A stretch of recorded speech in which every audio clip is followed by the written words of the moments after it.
Coucou à toutes et à tous, aujourd'hui je vais vous faire une vidéo un petit peu sensible et délicate comme vous avez pu voir dans le titre. Alors je vais commencer tout de suite par un disclaimer puisque moi j'ai pas envie d'entendre certaines choses, je pense que c'est normal. C'est pas une vidéo que je fais pour m'attirer la pitié des gens, l'amour des gens ou avoir des abonnés, clairement c'est pas du tout pour ça.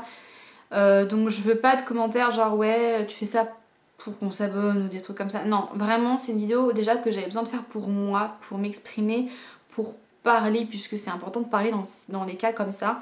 Et aussi si jamais, parce que moi j'étais à la recherche quand j'ai vécu ça, de témoignages tout simplement sur des gens qui ont déjà vécu ça, savoir que y a de l'espoir, savoir comment on fait, comment on peut gérer tout ça. Et voir qu'on n'est pas seul, ça aide. Donc voilà, tout simplement, je vais faire cette vidéo pour moi et pour les autres, pour vous qui regardez peut-être que vous connaissez cette situation ou que malheureusement dans votre vie vous rencontrez peut-être une situation comme ça. Je vous le souhaite pas, je le souhaite à personne, mais peut-être que ça peut arriver. Donc voilà, c'est une vidéo que je fais pour aider les gens, pour m'aider moi-même. Voilà, donc c'est une vidéo que j'ai hésité à faire pendant plusieurs mois puisque c'est clairement très privé, très sensible. Mais je pense que j'ai besoin de la faire cette vidéo. Donc voilà, c'est une vidéo qui va parler tout simplement de la maladie de ma fille. Donc comment comment on a réussi à faire face à sa maladie, entre guillemets. Et comment on arrive à faire face maintenant à son décès et à son absence puisque c'est très compliqué en tant que parent. Donc je vais un petit peu vous parler de tout clairement. Donc je vais pas vous parler de ma grossesse etc puisque j'ai fait pas mal de vlogs dessus. Donc je vous ai mis une playlist où il y a tous mes vlogs depuis mon premier trimestre jusqu'au un mois après l'accouchement, comme ça vous aurez tous les renseignements, le contexte familial dans lequel j'étais, le contexte tout court finalement dans lequel je suis tombée enceinte et etc. Donc je vais commencer à partir de la naissance de ma fille assez rapidement, je vais balayer ça assez rapidement. Donc ma fille est née le 6 décembre 2016, donc là elle aurait 10 mois actuellement. Je suis tombée enceinte à 18 ans, j'étais avec mon copain depuis 3 ans, mais je vivais encore chez ma mère donc c'était un petit peu compliqué. Au début on s'est séparés, clairement on s'est séparés au début parce qu'il voulait pas garder notre fille et moi je voulais. Donc clairement c'était un dialogue de sourds, on a préféré se séparer plutôt que de se prendre trop la tête. Et vers mes 7 mois de grossesse, donc vers la période de mon anniversaire au mois d'octobre de l'année dernière, il est revenu vers moi parce que sûrement il a dû réfléchir et tant mieux. Pour me dire tout simplement que finalement il voulait affronter ça avec moi et que même si ça allait être la galère, que c'était sa fille, qu'il avait pas le droit de l'abandonner, etc. Donc bref, ça c'est pareil mentionné dans les vlogs. Donc du coup j'ai accouché dans un contexte un peu compliqué matériellement parlant, mais franchement niveau situation clairement il n'y avait rien de mieux. Je m'étais réconciliée avec mes proches, avec mon copain, donc franchement je me sentais prête à être maman et à vivre ça et j'étais très très heureuse. Donc franchement le mois de décembre et le mois de janvier c'était les 2 meilleurs mois de toute ma vie, clairement c'était les mois les plus beaux. Donc voilà. Au mois de février, donc vers les 2 mois de ma fille, les médecins ont commencé un petit peu à nous alerter. Donc moi pour le contexte, voilà, j'étais en centre maternel, donc en foyer, donc une structure où il y avait plutôt positivement, c'était bien puisqu'il y avait une pédiatre qui était présente assez régulièrement sur le centre et une infirmière qui était tout le temps là pour qu'il y ait toujours quelqu'un en cas de souci. Donc la pédiatre était là tous les mercredis et on pouvait prendre rendez-vous avec elle toutes les semaines si on le souhaitait pour pouvoir peser, mesurer notre bébé, voir si tout allait bien, etc. Donc tout simplement des contrôles. Et donc moi c'est ce que je faisais, j'allais la voir une fois par semaine, elle était à l'intérieur même du foyer, donc moi j'avais juste à aller sur 2 étages et j'étais dans son cabinet. Donc voilà, bien sûr on ne payait pas, c'était le foyer qui prenait en charge. Et donc voilà, comment vous dire, qu'à l'époque elle avait des soucis de prise de poids, bon je pense un petit peu comme tous les enfants. Et pour me rassurer tout le monde, du coup j'allais tout simplement là-bas toutes les semaines pour la peser. Et pour la mesurer, voir si tout allait bien. Et au bout de la 3e visite, elle me disait qu'elle n'arrivait pas à avoir les réflexes de ma fille. Donc vous savez quand on vous tape au niveau des articulations avec un petit marteau spécial au niveau des genoux, etc. pour voir vos réflexes. Voilà, donc elle me disait qu'elle n'arrivait pas à avoir les réflexes de ma fille, qu'elle trouvait ça un petit peu étrange, etc. Donc voilà, donc si à la prochaine visite que ça lui refaisait pareil, qu'elle n'arrivait toujours pas à avoir les réflexes, qu'elle allait tout simplement m'emmener voir une collègue pour voir dans un autre contexte, dans un autre endroit, si voilà, si c'était elle ou si c'était vraiment ma fille qui n'avait pas de réflexe. Donc voilà. Du coup à cette autre visite à laquelle on a été, pareil, elle a toujours pas réussi à avoir ses réflexes. Donc elle nous a dit que ma fille était du coup hypotonique, donc ça veut dire un manque de tonus musculaire et une absence de réflexe sur les membres supérieurs et inférieurs. Donc les bras et les jambes, voilà. Donc elle m'a dit peut-être que c'est juste un petit retard entre guillemets de développement et que bah, elle est juste un peu plus lente que la moyenne. Enfin, et encore je comprends pas pourquoi il y a une moyenne pour des enfants parce que déjà chaque humain est différent et chaque enfant l'est encore plus. Donc bon voilà, moi je me suis pas du tout inquiétée, je me suis dit bon clairement bah au pire elle est juste un peu flemmarde et en retard donc c'est pas très grave, voilà. Je voyais pas à 2 mois quel mouvement exceptionnel ma fille pouvait faire clairement. Donc voilà, du coup on a été voir sa collègue donc, qui exerçait tout simplement dans l'hôpital dans lequel j'ai accouché. Donc je connaissais déjà l'hôpital, c'est l'hôpital qui était le plus proche de chez nous. Donc on a été la voir l'après-midi même avec mon copain qui a réussi à se libérer. Parce que j'avoue que j'avais un peu peur quand même quand un médecin nous emmène voir un autre médecin, c'est qu'il y a un petit truc quand même qui va pas. Donc on a été la voir, elle a fait le même diagnostic, donc à savoir qu'elle n'arrivait pas à avoir les réflexes et que les mouvements de ma fille elle les trouvait un petit peu lents et mous, donc voilà. Elle nous a dit que par sécurité elle allait nous faire passer, elle allait lui faire passer une batterie d'examen pour voir s'il n'y avait pas un problème plus grave soit au niveau du cerveau, etc. ou que c'était pas une maladie, etc. Donc elle nous a donné, nous a donné un rendez-vous avec ma fille pour qu'elle fasse ses examens 1 semaine et demie, 2 semaines après la consultation. Donc en fait c'était une journée bloquée où il y avait 4 à 5 examens. Donc je crois qu'il y avait un EEG, donc un électromyogramme, je crois que ça s'appelle comme ça, c'est pour voir l'activité du cerveau pendant une période de 30 à 45 minutes. Elle a passé un IRM également, des analyses de sang, des radios et un électromyogramme, un électrocardiogramme pardon, pour voir s'il n'y avait pas d'autres soucis. Donc vraiment toute la batterie d'examen en fait qu'on fait, ils ont essayé de limiter un maximum et en même temps ils ont essayé de couvrir un maximum de trucs pour que s'il y a un problème on puisse le trouver. Et elle nous a dit qu'elle allait avoir les résultats sous 4 à 5 semaines, à savoir que c'est toujours très long dans les hôpitaux. Voilà, c'est comme ça, il y a un manque de personnel médical, il y a un manque de personnes dans les laboratoires, donc c'est toujours très long pour avoir des résultats. Et à notre grande surprise, elle nous a recontacté 2 semaines après. Donc moi c'est un message qu'elle m'avait laissé sur ma messagerie puisque j'étais en rendez-vous chez le médecin pour moi, bref c'est une autre histoire. Et je l'ai rappelé dans la foulée dès que j'ai eu le message. Et en fait elle m'avait dit qu'au bout de 2 semaines elle avait déjà eu les résultats et qu'elle voulait nous voir rapidement. Donc généralement quand un médecin vous dit ça, c'est que ça va pas trop. Et on a commencé à s'inquiéter à partir du moment où le médecin nous a appelé pour nous dire que elle voulait nous voir assez vite. Donc je l'ai rappelé et on a réussi à avoir un rendez-vous pour le lendemain. On y a été, toujours accompagnée de mon copain, et elle nous a annoncé la maladie de notre fille. Donc c'était au niveau de ses analyses de sang qu'ils auraient vu un gène manquant ou des gènes malades. Honnêtement, la maladie, j'essaie d'un peu de l'oublier parce que j'ai fait un peu une overdose pendant ces mois. Donc je sais que c'est le gène SMN1, SMN2. Donc je mettrai les infos de toute façon en barre d'infos, je vous mettrai des liens, des articles vers la maladie pour que vous puissiez un peu voir le contexte, pour que vous puissiez voir tout finalement. Donc voilà, cette maladie qui est une maladie génétique, donc une maladie qui est forcément génétique incurable, donc il n'y avait pas de remède, pas de piqûre, pas de truc qui pourrait guérir, etc. Et non, en plus de pas guérir, c'est une maladie dégénérative, donc qui est dégénérative dit de pire en pire et dit qui touche de plus en plus la personne jusqu'à voilà. Donc le nom de la maladie c'est l'amyotrophie spinale infantile, je vous la mettrai là pendant que je parle et bien sûr en barre d'infos aussi. Donc elle nous a expliqué que c'était une maladie qui se transmettait de façon héréditaire avec nos gènes. Donc je vous ai fait un petit dessin vraiment vite fait pour pouvoir un peu illustrer mes propos parce que c'est pas forcément facile de parler comme ça dans le vent. Donc voilà, ça c'est mes gènes, enfin c'est nos gènes. Donc à savoir que chaque être humain, pour chaque gène, chaque gène est composé de 2 gènes en réalité. Où vous avez, donc pour nous dans notre cas, on a un gène blanc. Donc le gène blanc c'est le gène sain, donc le gène pas malade, et le gène malade. Donc nous en fait on a fait des examens par la suite, vraiment on ne le savait pas à l'époque mais on a fait des examens par la suite. Et en fait c'est une maladie du coup qui se transmet héréditairement comme je vous l'ai dit. Donc on a un gène sain, un gène pas sain.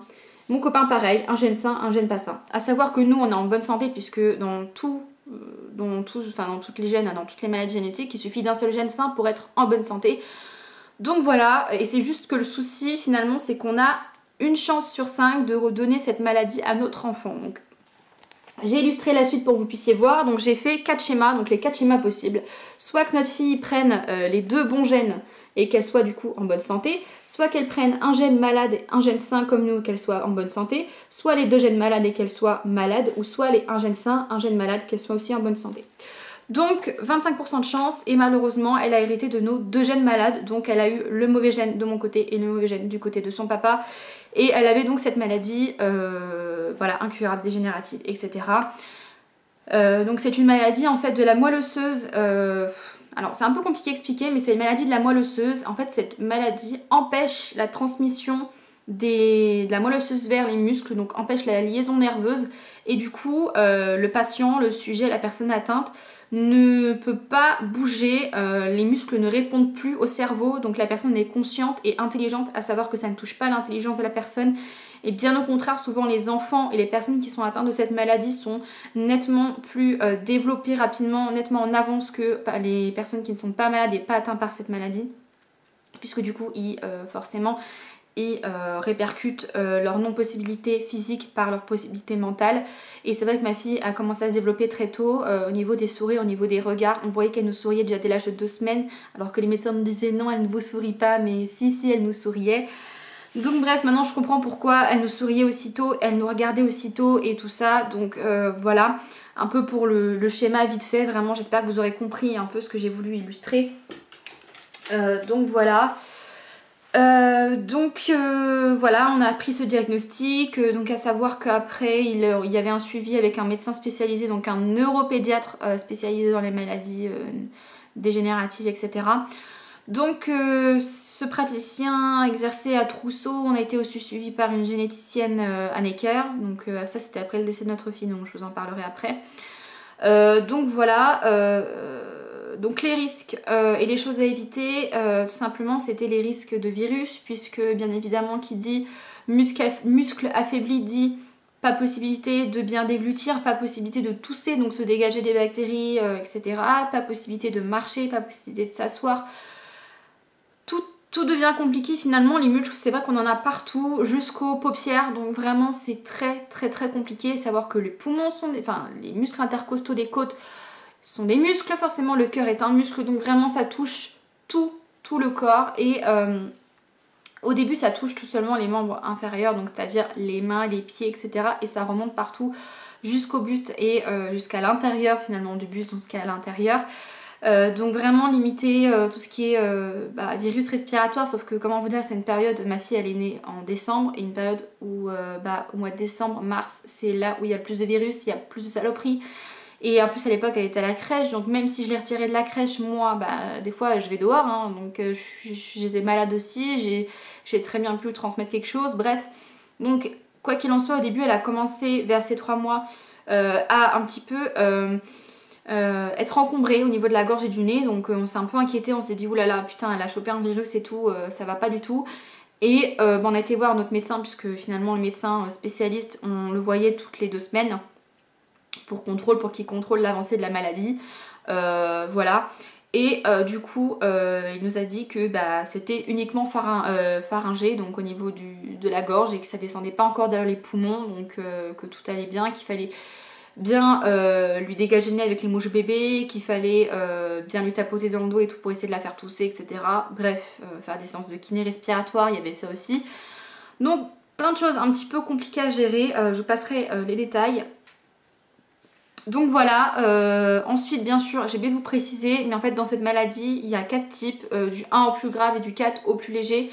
En fait c'est des types suivant l'âge, donc en fait le type 1 c'est avant les 1 an que ça se déclare. Le type 2 c'est pendant la période avant la station, avant qu'on puisse marcher, donc c'est à dire que les parents commencent à s'inquiéter quand leur enfant ne marche pas, que voilà, au bout de 2 ans que les enfants ne marchent pas, donc c'est là souvent qu'on voit la maladie. Donc ça c'est le type 2, le type 3 c'est pendant la fin de l'enfance, au début de l'adolescence, et le type 4 c'est à l'adulte. Donc à savoir que c'est pas très grave, c'est-à-dire c'est de l'arthrite et de l'arthrose précoce, voilà, sur 2 choses. Donc des maux au niveau des articulations, des difficultés à bouger, mais on peut encore marcher, etc. Donc voilà, donc elle, ma fille, elle avait le type 1 comme vous aurez pu le deviner, puisque ça s'est déclaré avant ses 6 mois, donc le type le plus grave et le type où il y a le plus de décès. Et il y a le moins bonne la moins bonne expérience de vie, pardon, je suis désolée, j'ai du mal à parler, c'est compliqué. Donc voilà, les premières questions qu'on lui a posées tout simplement, donc que notre fille, bah déjà, est-ce qu'elle pourra marcher? On nous a dit qu'elle ne pourrait ni marcher, ni s'asseoir, ni prendre des objets, ni manger tout seul, puisque bah, ça demande des muscles de pouvoir tenir sa cuillère, de pouvoir lever son bras, déjà ça demande un effort. Voilà, donc qu'elle ne serait clairement pas autonome et que il y avait un pourcentage de 20% de survie au-delà des 1 an, donc ça veut dire que 80% des bébés qui ont cette maladie ne vivent pas au-delà d'1 an, donc 80% décèdent avant leur 1 an. Donc c'est quand même énorme, c'est quand même très flippant quand on vous annonce ça. Et voilà, après il nous a dit bien sûr que chaque cas était particulier, qu'on ne peut pas juger un humain par des chiffres, et je suis tout à fait d'accord avec ça. Ne serait-ce que ça fait quand même très peur, 80% de chance, même si on m'aurait dit 15% de chance qu'elle meure, moi ça m'aurait quand même fait très peur, donc bon voilà. Donc voilà pour ça. Ensuite du coup où est-ce que j'en étais, puisque je m'éparpille un petit peu, c'est un petit peu compliqué de parler de ça de manière structurée et de parler de ça tout court d'ailleurs. Donc oui, vers ces 3 mois elle a commencé à être un petit peu encombrée, etc. Donc on a été voir ce fameux médecin qui nous a dit que c'était pas très grave, que c'était pas très profond et que ça pouvait encore s'arranger.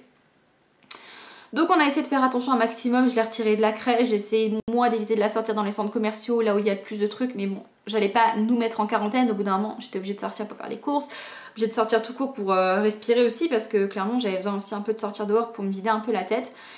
Et voilà, donc il est arrivé fin mars, une période où ça allait un petit peu mieux, pas au niveau de sa santé mais au niveau matériel, donc on avait une bonne nouvelle. Le foyer pour nous aider, ils ont été adorables, ils nous ont trouvé un appartement F2 où je pouvais vivre avec le papa, puisque l'appartement que j'avais au sein du foyer c'était un petit studio qui était au sein même d'une structure qui devait dater des années 1800, bref je vous en parle dans une autre vidéo. Donc voilà, c'est des petits studios à l'intérieur d'une grande bâtisse, donc où les papas ne pouvaient pas venir habiter puisque c'était un foyer maternel, donc de base c'est pour les mamans qui sont un peu en situation précaire, etc.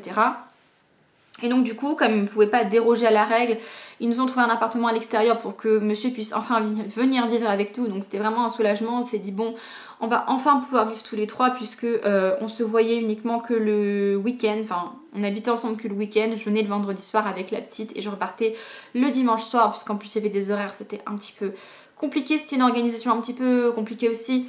Bref, donc on était contents, puis on s'est dit au moins on va pouvoir habiter ensemble, on va pouvoir profiter un max d'elle, etc.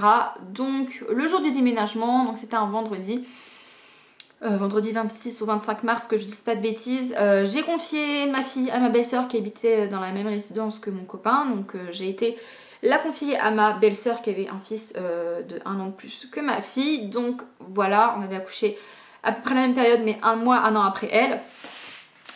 Donc voilà, je lui ai confié ma fille, histoire que je puisse récupérer les clés du nouvel appartement, nettoyer, commencer à déménager un petit peu des cartons, et qu'on puisse être le plus tranquille possible le week-end et qu'on puisse profiter de l'appartement limite dès qu'on l'est.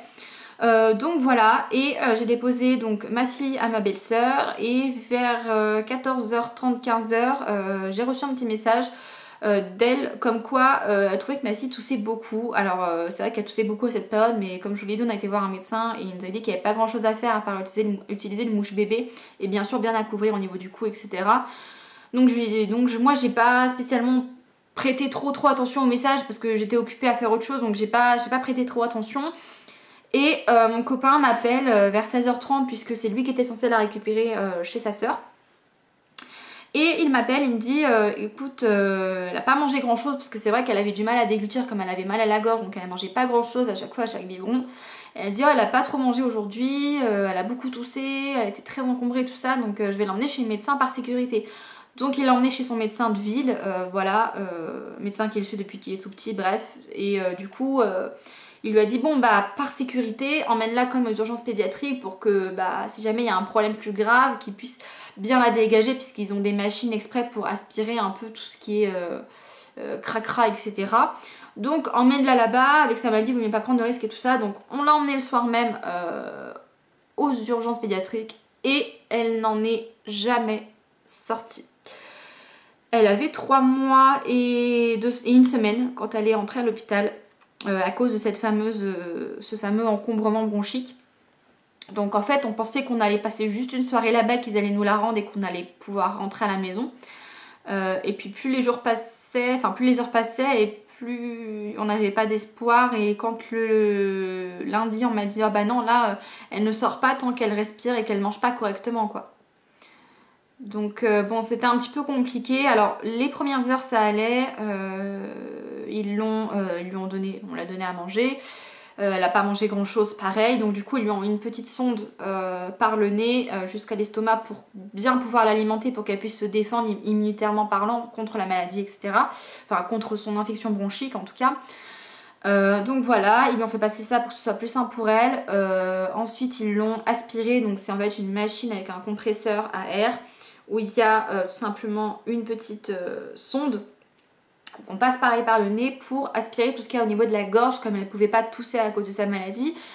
Ça s'appelait les aspirations bronchiques. Je connais par cœur, j'en ai fait je ne sais combien, puisque après on est obligé de le faire quand on est parent et quand on l'est au quotidien.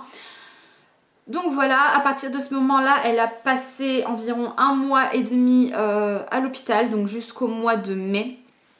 Au mois de mai, ça commençait à aller mieux, elle avait de moins en moins d'encombrement bronchique, elle recommençait petit à petit à manger un petit peu au biberon, donc on avait un petit peu d'espoir. Et puis on nous a dit, bon écoutez, si c'est possible, vous pouvez faire une hospitalisation à domicile, donc elle aura toujours ces soins-là, mais au moins vous serez chez vous et vous n'aurez pas besoin de rester toute la journée à l'hôpital, puisque à savoir que c'était une période où c'était très compliqué, très fatigant. Moi, à savoir que du coup, forcément, j'ai arrêté mes études, j'ai arrêté de travailler pour pouvoir m'occuper de ma fille.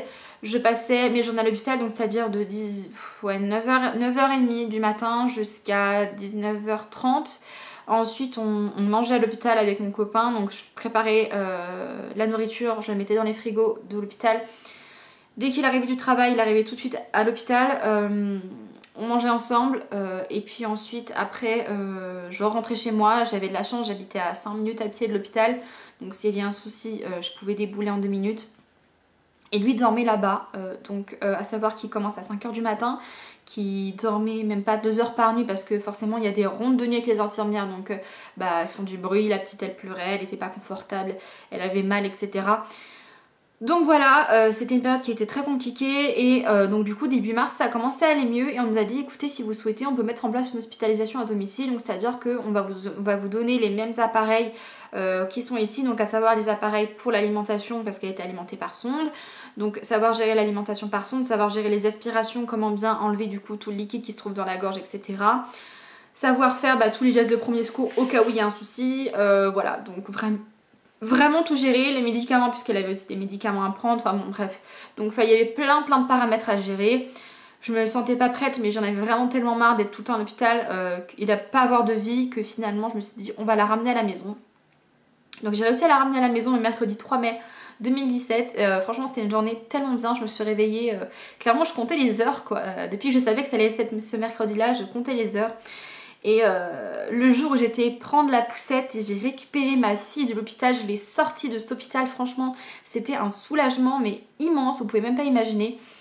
Et du coup j'étais tellement heureuse, on est rentré à la maison, voilà je me suis posée dans le canapé avec elle, je l'avais dans les bras sur mon canapé avec ma télé dans mon appartement, j'avais pas plein d'infirmières, les gamins qui hurlaient à côté, les gens qui rentraient dans la chambre, les médecins. C'était tellement bien et il est rentré le soir dans notre appartement, on était tellement heureux parce que du coup moi j'ai terminé le déménagement toute seule entre temps parce que finalement le jour du déménagement où j'étais censée être tranquille avec ma fille, c'est le jour où elle est rentrée à l'hôpital. Donc entre temps du coup quand je rentrais le soir et plutôt que de me... De toute façon je dormais pas la nuit clairement comment vous voulez dormir. Donc du coup je m'occupais du déménagement, du rangement, etc. Donc j'ai tout rangé et quand il est rentré le soir du coup du 3 c'était tellement bien.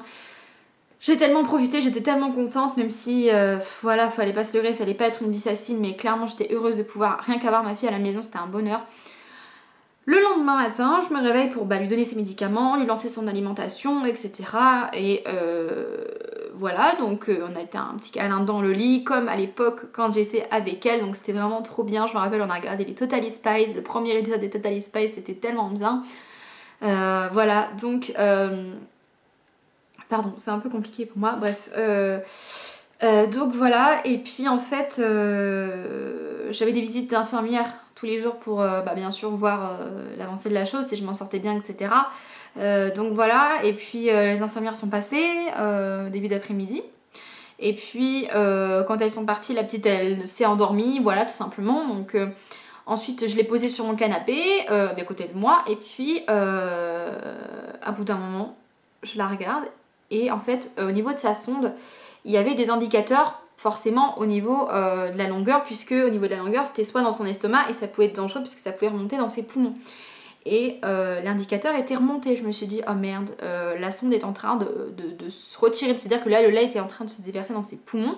Mais elle était en train de dormir. Donc je me suis dit, bon, bah c'est que ça va. Donc j'ai tout de suite enlevé pour pas que le lait coule dans ses poumons. Pareil, elle a pas bronché, elle s'est rendormie. Donc je me suis dit, bon, tout va bien, on a évité le pire. Et une demi-heure après, elle se réveille. Elle commence à tousser, comme je l'ai jamais entendue tousser. Elle commence à devenir bleue, violette. Je la prends, je me suis dit non Fanny, il faut pas que tu me fasses ça. Clairement, elle était en train de s'étouffer, c'était la panique, je ne savais pas quoi faire. Je l'ai mise sur le côté, je l'ai tapotée de toutes mes forces dans le dos, je voyais que ça s'arrangeait pas, je l'ai prise dans mes bras, elle fermait les yeux, elle ne bougeait même plus, elle ne toussait plus. Enfin franchement c'est une vision d'horreur, je vais pas tout vous expliquer parce que vraiment pour moi c'est une image que je me repasse tous les jours en tête et c'est horrible pour moi. Donc elle était en train de s'étouffer. J'ai chopé l'aspirateur à mucosité que j'avais à la maison, donc mon aspirateur, pour lui enlever justement tous les crachats qu'elle avait dans la bouche et tout le lait, mais ça aspirait rien du tout. Donc je l'ai tapoté, je l'ai tapé, je l'ai prise par les pieds comme quand on les fait à la naissance et qu'ils respirent pas, et j'ai tapé dans le dos. Et au bout d'un moment elle a toussé. Là je me suis dit elle est pas morte, elle est encore avec moi. Je lui ai mis un masque à oxygène parce qu'on avait aussi de l'oxygène à la maison en cas de grande force, donc j'ai mis l'oxygène. J'ai mis le capteur pour savoir son rythme cardiaque, pour savoir son taux d'oxygène dans le sang. Bref, en même temps j'étais au téléphone avec le SAMU, les pompiers, pour qu'ils puissent intervenir et la ramener à l'hôpital. Donc ce jour-là, ça faisait seulement un jour qu'elle était de retour à la maison. Et elle était de retour à l'hôpital. Voilà, donc ça c'était le jeudi 4 mai. Et du coup pendant les 15 jours qui suivaient, c'était vraiment insupportable pour elle. Je voyais qu'elle ne supportait plus, c'est une période où il faisait en plus très très chaud. Elle avait un ventilateur dans le dos à fond. Normalement un bébé on fait pas ça hein, mais elle était en couche. Elle transpirait, elle suait, elle se battait vraiment pour survivre. Et vraiment c'était horrible. Elle faisait que dormir tellement elle était fatiguée. Elle avait de la morphine, elle avait plein de médicaments pour lui éviter de souffrir. Et voilà. C'est un peu compliqué, je suis désolée. Donc les médecins étaient pas très optimistes clairement par rapport à elle, puisque en fait clairement c'était une nouvelle infection pulmonaire et c'était encore un truc qui allait l'épuiser. Donc clairement à cause de sa maladie, ils pouvaient pas la réanimer puisque de toute façon elle n'avait pas d'avenir, elle ne pouvait pas vivre décemment, donc du coup c'était pas éthique de la réanimer, etc. Donc voilà, enfin j'ai réussi à la sauver ce jour-là, mais je vous promets que quand on voit son enfant bleu en train d'agoniser, et vraiment c'était horrible. Je m'en suis tellement voulu parce que je me suis dit, si j'aurais pas voulu la ramener à la maison, ça se trouve, il n'y aurait pas eu cet accident. Mais même les infirmières et les médecins étaient choqués que j'ai réussi à la sauver. Même moi, je ne sais pas comment j'ai fait honnêtement pour faire tout ça en même temps. C'était tellement long, en même temps tellement rapide que voilà, je sais pas comment j'ai eu cette force qui m'est poussée. Je pense que c'est mon instinct maternel. Mais bref, en tout cas, après les 15 jours qui ont suivi cet accident, c'était vraiment horrible. Les jours, plus ça passait et plus ça empirait. Pour vous dire, elle avait une batterie de médicaments, je vais même pas vous faire la liste, mais elle en avait au moins 5-6 des médicaments contre la douleur, contre les reflux gastriques, contre son infection, elle avait des antibiotiques, elle avait une inhalation d'antibiotiques, donc par voie respiratoire, vraiment, et au bout d'un moment, l'avant-dernier jour, avant qu'elle décède, on nous a demandé est-ce que vous souhaitez que l'on lui injecte des médicaments par voie veineuse. Mais je dis mais arrêtez, je veux dire...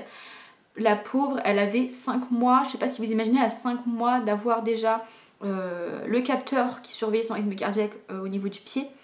Elle avait ses petites lunettes d'oxygène dans le nez, puisqu'elle avait l'oxygène en continu. Des fois, il y a des jours où ça allait mieux, elle l'avait pas, mais clairement, elle l'avait assez souvent. Les aspirations bronchiques, il faut passer par le nez pour... Enfin, je veux dire, elle avait déjà assez de choses comme ça, cette pauvre enfant. Je me suis dit non, je ne veux pas qu'on lui mette des médicaments par les veines. Est-ce qu'on est sûr que ça fasse quelque chose? Est-ce qu'on est sûr que ça fonctionne? On m'a dit non. Je dis bon bah ne l'embêtez pas, laissez-la tranquille. Parce qu'en plus on n'est même pas sûr que ça fonctionne. Donc voilà. Et voilà, donc on a refusé. Et puis le médecin est venu me voir un peu plus tard dans la journée. Il n'y avait pas encore mon copain qui était rentré du travail. Et elle m'a dit bon écoutez, on la trouve vraiment pas bien, pas confortable. Elle est pas bien. Ça se voit que de toute façon elle dormait, elle faisait que dormir, elle était tout le temps shootée. Donc elle bougeait de moins en moins bien, c'est-à-dire que déjà elle ne buvait plus de biberon forcément, donc j'ai jamais eu le bonheur de... Enfin, à la fin je me rappelais même plus ce que c'était de donner un biberon, vraiment. Pour lui changer la couche c'était compliqué, il fallait lui changer la couche dans le lit parce qu'elle avait tellement de fils, tellement de câbles que pour la porter c'était déjà l'expédition. Pour lui prendre un bain, des fois il fallait que je demande l'autorisation puisque le fil d'oxygène n'était pas assez long et qu'on était obligé de lui enlever l'oxygène rien que pour 15 minutes et ça pouvait être dangereux pour elle. Enfin, vraiment, c'était... Tous les gestes du quotidien étaient compliqués et vraiment, il fallait demander l'autorisation pour tout faire. Et vraiment, en tant que maman, c'est très compliqué. Même en tant que papa aussi, parce que j'ai même plus l'impression d'être une maman, j'ai l'impression d'être une infirmière. Franchement, je vous dis, c'était vraiment pas une période très très marrante, quoi. Donc voilà, c'était très compliqué. Même rien que pour la prendre, pour lui faire un câlin, c'était compliqué. Il fallait que on s'abaisse à son niveau et qu'on baisse les barreaux du lit pour pouvoir lui faire un câlin. Enfin, voilà, bref, c'était pas une période très bien et le médecin, enfin son médecin nous a dit bon écoutez, voilà, on la trouve vraiment pas confortable et on vous le répète, on ne pourra pas faire autre chose que ce qu'on a le droit de faire, c'est-à-dire la dégager si jamais elle s'étouffe. Et elle nous a dit, enfin elle m'a dit cash, parce que je lui ai demandé d'être cash, parce que quand votre enfant il est malade et que vous voyez que votre enfant il va pas bien, que les médecins ils sont là, ils tournent autour du pot, c'est vraiment fatigant parce que vous avez qu'une envie, c'est qu'on arrête de vous mentir, de vous prendre pour un abruti et que voilà, on vous dise la vérité, même si ça fait mal qu'on vous dise la vérité. Et moi je lui ai dit, bon écoutez, dites-moi la vérité, dites-moi, puisque ça sert à rien de tourner autour du pot, je vois bien quelque chose qui va pas. Elle me dit, bon clairement, votre fille, elle peut décéder de deux façons. Soit elle s'étouffe, comme elle avait fait avec moi l'épisode où elle est devenue bleue et elle arrête de respirer, soit elle part d'un arrêt cardiaque, puisque la maladie, comme je vous l'ai dit, ça touche tous les muscles, et ces muscles s'affaiblissaient de plus en plus, on le voyait bien qu'elle bougeait de moins en moins, elle bougeait. Quand on la prenait, ses épaules elles tombaient comme ça, donc vraiment c'est que ça n'allait pas fort du tout. Sa tête elle avait du mal à tenir aussi, on veut tenir la tête même plus fort qu'un nourrisson, pour vous dire. Donc voilà, très très très très compliqué. Donc elle m'a dit ça et elle m'a dit en fait c'est un petit peu compliqué à expliquer. Quand on respire, donc naturellement on prend de l'oxygène et quand on expire on souffle du CO2. Donc en fait on fait le tri entre ce qui est bon et ce qui est pas bon. Donc on garde ce qui est bon, l'oxygène, et on expire ce qui n'est pas bon, le CO2.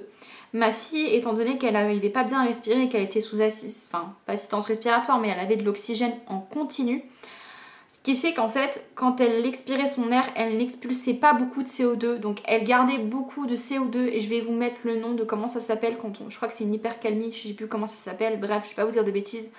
Mais quand on a trop de CO2 dans le sang, ça nous procure une sensation où on est un petit peu shooté. Et ça fatigue les organes vitaux d'avoir trop de CO2 parce que c'est pas bon pour le corps. Et ça faisait déjà presque 3 mois qu'elle avait un trop plein de CO2 dans le sang, dans le cœur, dans les poumons, et elle en pouvait plus, ma pauvre chérie. Et je me rappellerai toujours le matin du 19 mai 2017, la veille, le lendemain en fait, où le médecin m'avait dit qu'elle pouvait partir de deux façons. Vers 7h du matin, j'ai mon chéri qui m'appelle pour je ne sais plus quelle raison, une broutille. J'avais laissé mon téléphone justement en sonnerie. Je me suis dit, bon, je vais le laisser, on sait jamais si jamais on m'appelle. 15 minutes après, on m'appelle et on me dit c'est l'hôpital d'Orsay, il faut que vous veniez tout de suite. Je me suis jamais habillée aussi vite de ma vie. Clairement, j'ai pris mes clés, j'ai pris mon sac à main, j'ai tout mis dedans, j'ai mis un pull par-dessus mon t-shirt, j'ai enfilé un pantalon vite fait, j'ai mis mes chaussures et j'ai couru, j'étais là en 1 minute, j'ai couru dans les escaliers de l'hôpital. Je suis arrivée devant la chambre de ma fille et j'ai vu ma fille avec des électrodes partout au niveau de la poitrine. Une robe, parce que ma fille elle était en couche comme elle avait tout le temps chaud, avec une robe sûrement de l'hôpital et les yeux fermés. Elle était de couleur blanche, très très pâle. Et j'ai compris tout de suite, il y avait plein d'infirmières, plein de médecins. Je suis rentrée, j'ai compris qu'elle était en train de partir. Je suis rentrée, elles m'ont dit écoutez depuis ce matin ça va pas trop, elle a fait une chute au niveau de son rythme cardiaque, elle a fait une chute au niveau de son taux d'oxygène. On a essayé de l'aider un petit peu, mais on peut pas la réanimer comme on vous l'a dit, et du coup elle est en train de partir, on peut rien faire. Donc elle est en train de faire un arrêt cardiaque. Clairement j'ai pas pleuré ce jour-là, j'étais tellement vide, tellement morte, parce que c'est horrible, parce que dans un sens on est préparé, parce que les médecins vous le disent tellement de fois, et on voit de toute façon que notre enfant il est pas bien. Mais quand vous le vivez, je vous jure que c'est vraiment une situation horrible. Donc moi je suis arrivée, j'ai vu ma fille, je savais que c'était la fin. Déjà quand ils m'ont appelé, ils m'ont jamais appelé, hein, donc vraiment quand ils m'ont appelé j'ai su déjà que c'était la fin. Je voulais juste pas arriver trop tard. Donc je suis arrivée, on m'a dit est-ce que vous voulez rester là, qu'est-ce que vous voulez faire? J'ai dit oui je veux rester avec elle jusqu'à la fin.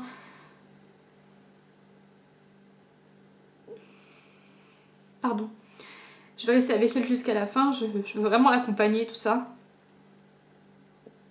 Donc du coup je me suis assise avec elle dans les bras. Et il y avait le médecin qui restait à côté de moi, puisque du coup j'ai appelé mon copain, je lui ai dit écoute, pendant que j'étais en train de me préparer vite fait, j'ai dit écoute l'hôpital m'ont appelé, c'est super grave, c'est Fanny, elle va pas bien, il faut que tu viennes tout de suite. Et il était en train de partir au travail, pour ceux et celles qui connaissent un peu la région parisienne, il prend la 118 c'est une nationale qui est toujours très très bouchée.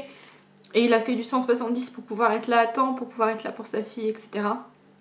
Et il était tout le temps au téléphone avec moi pour qu'on puisse avoir des nouvelles, donc je faisais que le rappeler toutes les 2 minutes.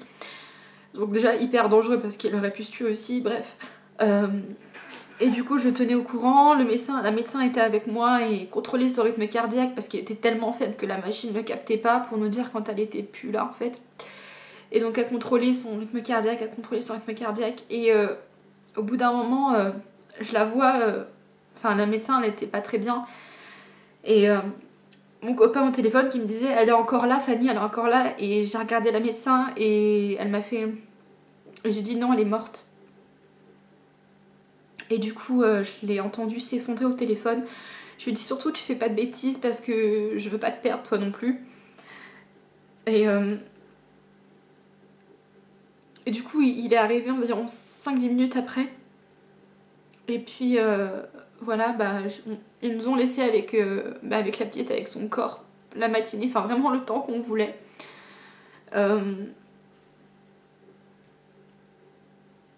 Voilà, donc du coup on est resté avec elle.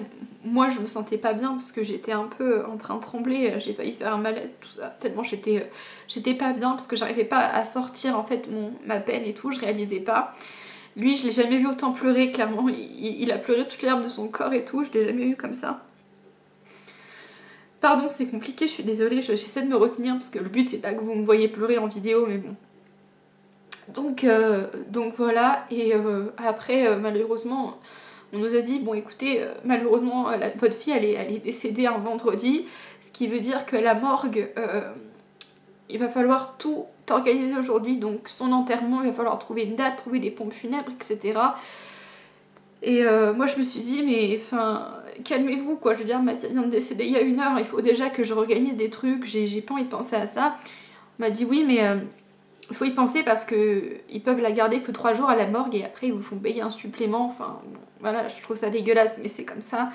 Et c'était un supplément de 70 € par jour, donc ça veut dire qu'en fait mardi il fallait que son corps ne soit plus dans la morgue.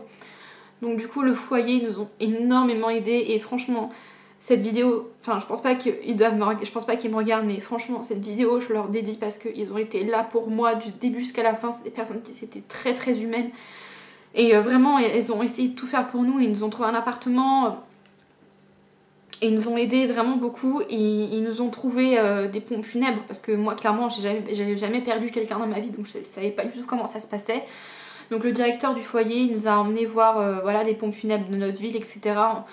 Et ils nous ont aidés en plus financièrement. Franchement, c'est des personnes, pardon, c'est des personnes que j'oublierai jamais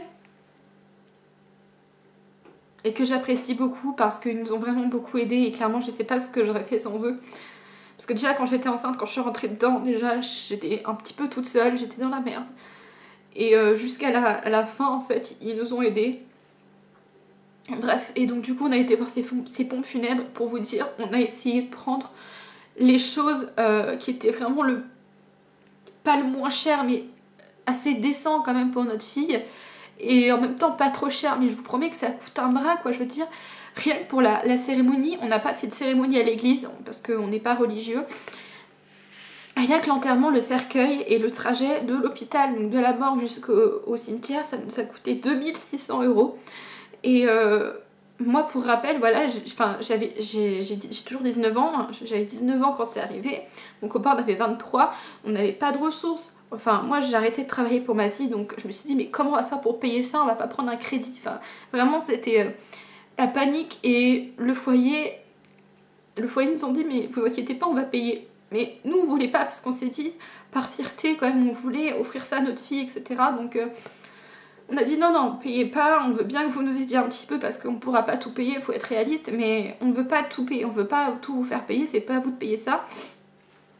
Donc voilà, du coup, au final, ils ont payé tout ce qui était cérémonie, donc du montant de 2600 €, et nous, on a pris en charge tout ce qui était les fleurs, les plaques, et la pierre tombale qui coûte très cher. Le moins cher c'était 4000 €, et vraiment je vous promets qu'en tout il y en avait pour plus de 6000 €, et voilà, enfin pour vous rendre compte à quel point ça coûte cher, à quel point c'est dégueulasse l'industrie du décès vraiment. Mais bon bref, donc voilà, il y avait tout ça à payer et tout ça à gérer, et c'était une période franchement horrible, parce que c'est une période où je me sentais pas bien, je savais pas comment me projeter, je savais pas si je devais me projeter tout court, et là je vous en parle, ça me fait de la peine parce que voilà, c'est des bons souvenirs et pas des bons souvenirs, c'est des bons souvenirs de ma fille, puisque bah, c'était quand même si c'était compliqué de la voir quand même grandir entre guillemets, de la voir en vie, c'était une chance pour moi, une chance. Et cette vidéo c'est aussi pour que vous vous rendiez compte, c'est pas pour vous culpabiliser si jamais vous vous plaignez, mais c'est pour que vous vous rendiez compte que vraiment vos proches, il faut en prendre soin, vraiment vos enfants, arrêtez de les engueuler pour rien, ne leur prenez pas la tête, vraiment profitez de vos enfants. Vous avez une chance folle d'avoir des enfants en bonne santé, pas malades, vivants. Moi, quand je vois des enfants dans la vie de tous les jours, je suis pas très bien dans ma tête, parce que je me dis tel enfant est là et moi la mienne elle est plus là. Mais j'arrive avec le temps à relativiser, et ce qui me réconforte, c'est que je sais qu'elle est mieux où elle est. Elle souffrait trop, et je vous promets qu'en tant que parent, quand vous voyez votre enfant limite agoniser à chaque fois qu'elle respire, parce que c'est tellement d'efforts pour elle de prendre de l'air et de l'expirer, rien que de respirer c'était un effort pour elle. Elle était sous morphine et elle avait encore un autre médicament antidouleur, et à 5 mois c'est juste impossible d'avoir un recul positif sur ça, et elle est mieux où elle a plus de souffrance, et voilà, qu'elle repose en paix. Donc voilà, je voulais vous faire cette vidéo pour vous faire un petit peu tout simplement un point sur ça, puisque c'est une vidéo je pense qui va aider sûrement des gens. Moi c'est vrai, quand on a traversé tout ça, j'aurais bien voulu avoir une vidéo ou un témoignage de quelqu'un qui a traversé ça et qui réussit encore à vivre aujourd'hui. Puisque malgré tout c'est ce qu'on fait, on vit, on arrive à avoir des projets, on va sûrement avoir un autre appartement, on va sûrement pouvoir avoir plus grand, puisqu'il faut aussi changer les idées. Voilà, on essaie d'avoir des projets, de continuer à vivre, mais vraiment c'est pas facile et ça prend du temps, et voilà, donc cette vidéo c'est pas pour me plaindre, c'est pas pour faire ma pleureuse, puisque je pense que j'aurai quand même des commentaires méchants, de toute façon les gens sont méchants, mais voilà, c'est vraiment une vidéo pour aider, comme moi j'aurais voulu être aidée à l'époque, et comme de toute façon j'ai été beaucoup aidée, mais comme j'aurais voulu avoir un témoignage comme ça. Je vous mets plein d'infos sur cette maladie, des infos sur l'association si jamais vous voulez faire des dons, être adhérent pour la recherche sur cette maladie, pardon, qui touche quand même pas mal d'enfants. Moi, depuis que ma fille elle est décédée, j'ai pris contact avec cette association, et je me suis rendu compte qu'en fait il y a tellement de parents qui perdent leur enfant. Bref, et des fois quand je vois des trucs de société genre comme quoi on veut expérimenter le clonage, ou de remettre à la vie des dinosaures ou des trucs comme ça, et je me dis mais c'est pas la priorité. La priorité, c'est de trouver des remèdes contre les maladies ou au moins de faire passer des examens approfondis à toutes les femmes enceintes de France pour éviter ce genre de choses. Non pas que je regrette d'avoir eu ma fille, mais juste que voilà, si ça aurait pu l'empêcher de souffrir, bah ça m'aurait aidé quoi. Donc bon bref, je vais arrêter de pleurer. Je continue avec mon portable parce que j'ai plus de batterie sur ma caméra, mais en tout cas vraiment merci de m'avoir écouté si vous êtes resté jusqu'au bout.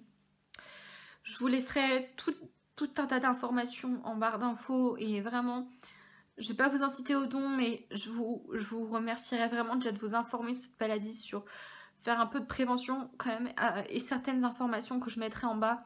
Donc notamment à savoir qu'il y a quand même beaucoup de monde qui sont porteurs de ce gène et malheureusement qu'ils découvriront que tard. Donc voilà, essayez un petit peu de faire relayer tout ça pour qu'on puisse tout simplement en France remettre les priorités et qu'on puisse voir que les maladies génétiques et toutes les maladies horribles, parce qu'il n'y a pas que celle de ma fille mais il y en a plein d'autres qui n'ont pas de remède, c'est la priorité actuelle. Intérêt, c'est de trouver un remède pour un maximum de maladies horribles que les gens affrontent tous les jours. Donc voilà, j'espère que cette vidéo aura pu aider des gens. En tout cas, je vous remercie de m'avoir écouté. Je suis désolée d'avoir pleuré, mais c'est un petit peu compliqué. Et je vous fais des gros bisous pour d'autres vidéos qui seront un petit peu plus joyeuses et qui seront sur un autre sujet. Donc voilà, je vous fais des gros bisous et je vous dis à bientôt pour de prochaines vidéos. Ciao tout le monde!